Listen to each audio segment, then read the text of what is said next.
Hi guys, so I get asked to share this story quite a lot, and I forget exactly where I heard this story from.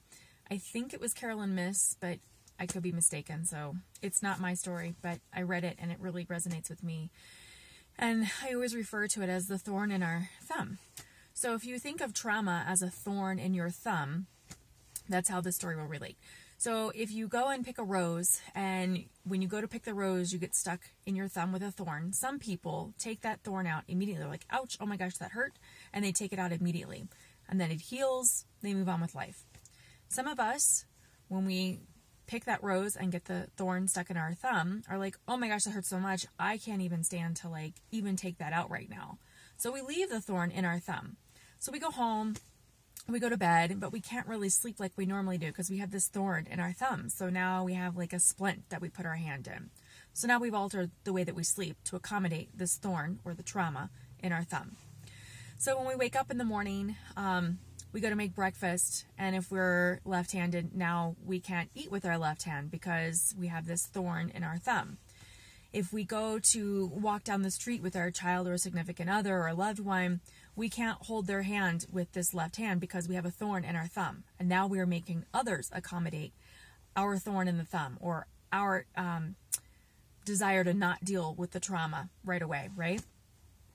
So if you are a rock climber, clearly you're not going to go rock climbing with a thorn in your thumb. So now you're not hanging out with your normal friends anymore. Now you have to find other friends that also have thorns in their thumb because no one understands, right? Unless someone else has the same kind of thorn in their thumb.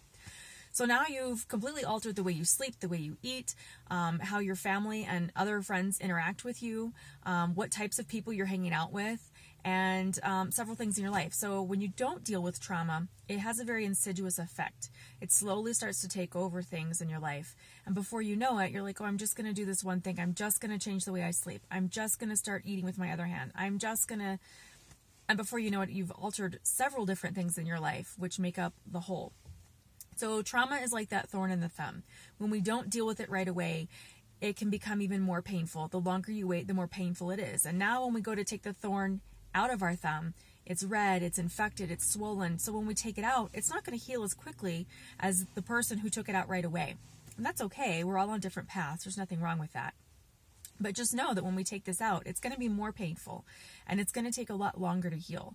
So there is no specific timeline to heal your trauma, but just keep that in mind on your journey. So I hope you all enjoyed my thorn in the thumb story. And like I said, it's not mine. I didn't come up with it, but I read it years ago and I found it fascinating and very relatable to dealing with trauma in your life. So just think about that. Think about your mindset, even your daily habits and your interactions with people. Could that be coming or stemming from some unresolved trauma that I just haven't worked out or processed yet? So just be mindful. Have a good day.